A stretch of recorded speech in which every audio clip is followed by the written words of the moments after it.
Hey, gonna run through some Zcoin FIRO MTP algorithm.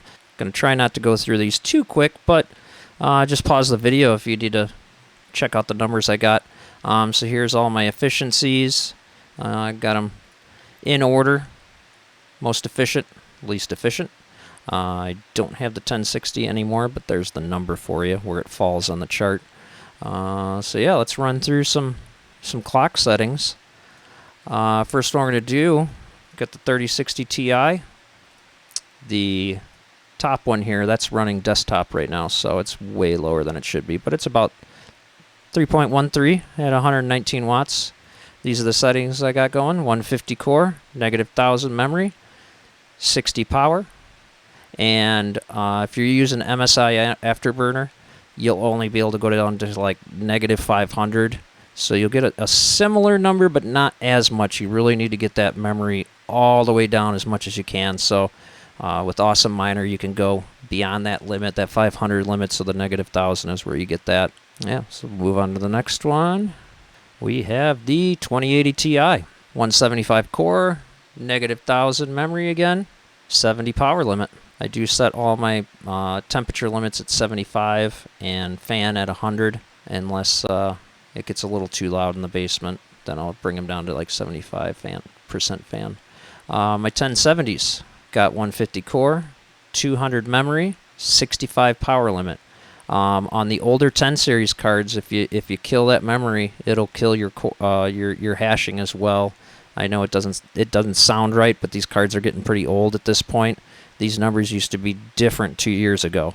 So if you're watching a video from 2018, it's not going to match up.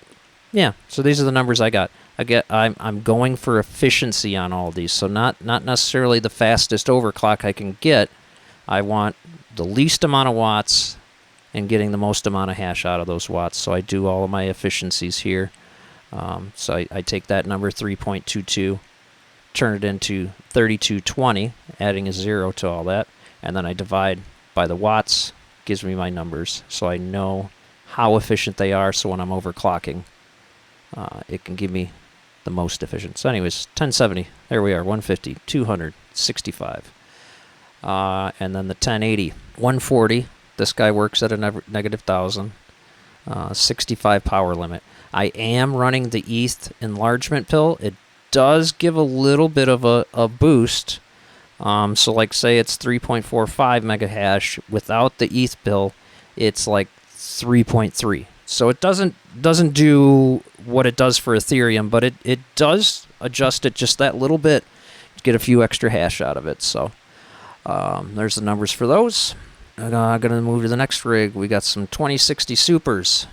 Running those guys at 150 core, -1000 memory, 68 power limit. That's about the lowest these cards can go in the BIOS. That's where they're limited, is at actually 67, but the program errors out if you go all the way to the bottom, so I just leave it one above. 2080s, rocking that 150 core, -1000, 60 power limit. And that's giving me about 3.5. Some cards are better. This guy's a beast. It's an MSI gaming. He's a beast though. So there's all your hashes. First three here, 2060 Supers. The rest are the 2080s. Then we got a bunch of different ones here. We got a 2070, 100 core, -1000 memory, 65 power limit, giving us 2.72 at 119 watts. Got the 2070 Super, 125 core, -1000, 60 power limit, giving us 2.99 at 128. And the 2080 Supers, 125 core, again, -1000 memory, 65 power limit, giving us about 4.05 mega hash at 162 watts. If you need any more info on any of the numbers I got, just leave a comment. Later.